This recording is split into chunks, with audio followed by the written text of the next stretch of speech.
14వ Dalai Lama తన వారసుడెవరో చెప్పబోతున్నారా? 15వ లామాపై China ఆసక్తిగా గమనిస్తోందా? అసలు దలైలామా మనసులో ఉన్న వారసుడు ఎవరు? టిబెట్ సమాజం కొత్త లామాని యాక్సెప్ట్ చేస్తుందా? యాక్సెప్ట్ చేసినా చైనా సైలెంట్గా ఉంటుందా? దలైలామా వారసుడి కోసం ఎందుకింత ఉత్కంఠ? టిబెట్ ఆధ్యాత్మికవేత్త బౌద్ధ గురు దలైలామా వారసుడి ఎంపికపై ప్రపంచవ్యాప్తంగా చర్చ జరుగుతోంది. జూలై 6న దలైలామా పుట్టినరోజు వేడుకలు జరగనున్నాయి. పుట్టినరోజు నాడు వారసుడిని ఎంపిక చేస్తారు అన్న ఊహాగానాలు ఊపందుకున్నాయి. జన్మదిన వేడుకల్లో ఆయన అరగంట పాటు మాట్లాడనున్నారు.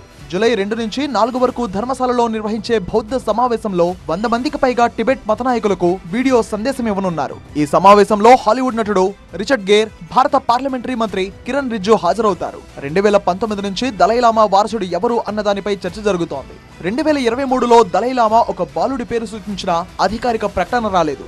2025 మార్చిలో విడుదలైన వాయిస్ ఫర్ ది వాయిస్లెస్ పుస్తకంలో ఆయన తన వారసుడు టిబెట్ బయటే జన్మిస్తాడని తెలిపారు.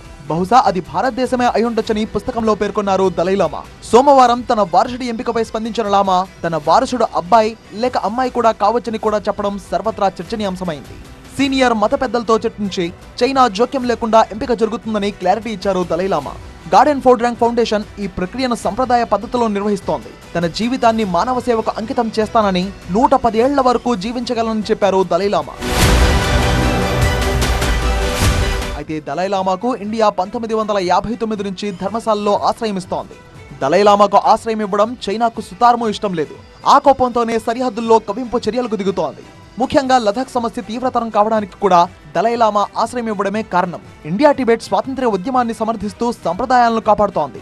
ఒకవేళ దలైలామా తన వారసుడిని ఇండియా నుంచి ఎంపిక చేస్తే చైనాతో దౌత్య సంబంధాలు మరింత జటిలమయ్యే పరిస్థితి ఉంది. చైనా దలైలామాను వేర్పాటువాదిగా చూస్తోంది.